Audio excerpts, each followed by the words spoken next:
Hello friends, అందరూ బాగున్నారా? నేనైతే చాలా బాగున్నానండి. మీరు కూడా బాగుండాలని ఆ దేవుణ్ణి మనస్ఫూర్తిగా కోరుకుంటున్నాను. ఈరోజైతే మీకు వేరుశనగల చట్నీ చూపిస్తాను సింపుల్గా. వీటిని పల్లీలు అంటారు, వేరుశనగలు అంటారు, బొడ్డుపప్పులు అంటారు. ఒక్కొక్క ఏరియాలో ఒక్కో రకంగా పిలుస్తారు. కావలసిన పదార్థాలు కూడా చూపిస్తాను, ముందుగానే రెడీ చేసి పెట్టుకోండి. చూడండి, నేనైతే ఒక 100 గ్రాములమైన తీసుకున్నాను పచ్చిబొడ్డుపప్పులు, ఇంకా వేయించలేదు. ఇంకా కావాల్సిన పదార్థాలు వచ్చేసి దానికి కావాల్సిన ఇంగ్రీడియంట్స్ అండి నేనైతే చెప్తున్నాను. పచ్చిమిర్చి, అలాగే టమోటాలు, అలాగే 2 ఉల్లిగడ్డలు, వెల్లుల్లి తీసుకున్నానండి. వెల్లుల్లి అయితే మీరు ఒక గడ్డ తీసుకోండి, ఇవి చాలా పెద్దగా ఉన్నాయి. ఇంకా కావాల్సిన పదార్థాలు వచ్చేసి చింతపండు 1 గంట ముందర నానబెట్టుకున్నానండి, బాగా నానుతుందని. ఇప్పుడైతే స్టవ్ వెలిగించి స్టవ్ మీద బాండి పెట్టి ఫస్ట్ నేను చూపించిన పప్పులను అయితే బాగా వేయించుకుందామండి. వేయించేటప్పుడు మీడియంలో పెట్టుకోండి మంట, ఎందుకంటే పైన ఏమో కాలుతాయి, బాగా ఫ్రై అవుతాయి, కానీ లోపల నుంచి కావు. మీడియంలో పెట్టుకోండి, లేకపోతే మీరు ఆన్లో పెట్టుకొని చేస్తే కనుక మాడిపోతాయి. మాడిపోతే చేదొస్తుంది పచ్చడి. ఈ చిట్కాను గుర్తుపెట్టుకోండి. ఇప్పుడైతే అదే ప్యాన్లో ఆయిల్ వేసి, ఆయిల్ బాగా హీట్ అయిన తర్వాత నేనైతే ఆవాల నూనె వాడుతున్నానండి. మీ దగ్గర రిఫైండ్ ఉంటే రిఫైండ్ వేసుకోండి. ఆవాల నూనె కొద్దిగా పడుతుంది.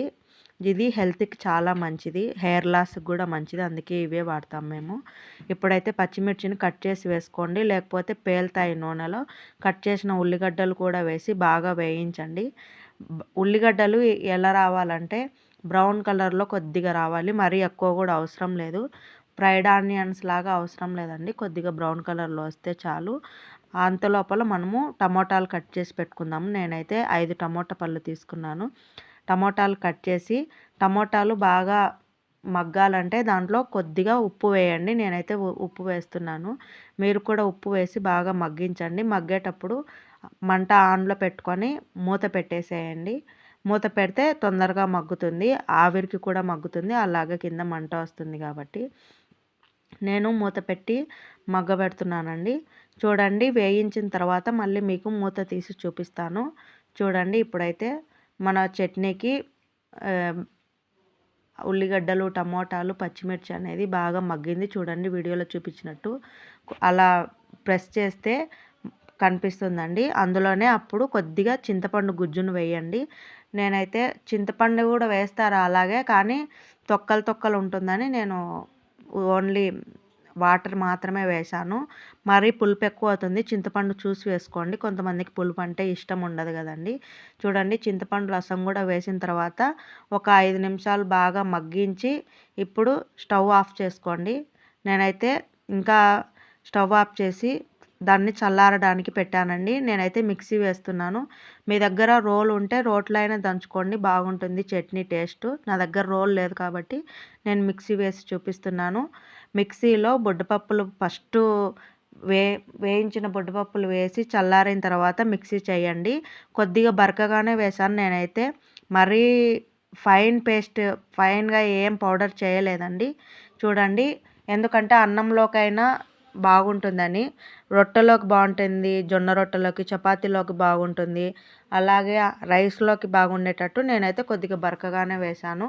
చూడండి, పచ్చిమిరపకాయలు, ఉల్లిగడ్డలు, టమోటాలు ఇలా బాగా మిక్సీ వేసిన తర్వాత దానికి కొద్దిగా తాలింపు వేస్తున్నానండి. తాలింపుకు కావాల్సిన పదార్థాలు పచ్చిశనగపప్పు, ఆవాలు, జీలకర్ర, అలాగే ఒట్టిమిరపకాయలు అయితే నేను 2 తీసుకున్నాను, కారం ఎక్కువ అవుతుందని. ఇప్పుడైతే స్టవ్ వెలిగించి స్టవ్ మీద బాండి పెట్టి బాండీలో ఆయిల్ వేసి, ఆయిల్ హీట్ అయిన తర్వాత అందులో ముందుగా పచ్చిశనగపప్పు వేసి కొద్దిసేపు ఫ్రై చేయండి. ఫ్రై అయిన తర్వాత అందులోనే కొద్దిగా జీలకర్ర, ఆవాలు, ఒట్టిమిరపకాయలు వేసి ఫ్రై అయిన తర్వాత మనం ముందుగా రెడీ చేసి పెట్టుకున్న పచ్చడిని ఇందులో వేసి వేయించాల్సిన అవసరం లేదండి, స్టవ్ ఆఫ్ చేయండి. ఎందుకంటే బుడ్డల పచ్చడి మామూలుగా ఎవరు ఫ్లేమ్లో ఉడకబెట్టరండి, అది కూడా అట్లా కూడా చేదొస్తుంది. కాబట్టి వెంటనే పోపును తీసేసి స్టవ్ ఆఫ్ చేసి పెట్టుకోండి. చూడండి, మన రెసిపీ అయితే రెడీ అయిపోయింది, వేరుశనగకాయ పచ్చడి. నేను చెప్పిన చిట్కాలతో ట్రై చేసి చూడండి, టేస్ట్ సూపర్గా వస్తుంది. అలాగే చూడండి, నా ఛానల్ నచ్చితే like, share, subscribe, please support. ఇప్పుడే చేస్తున్నాను. బై.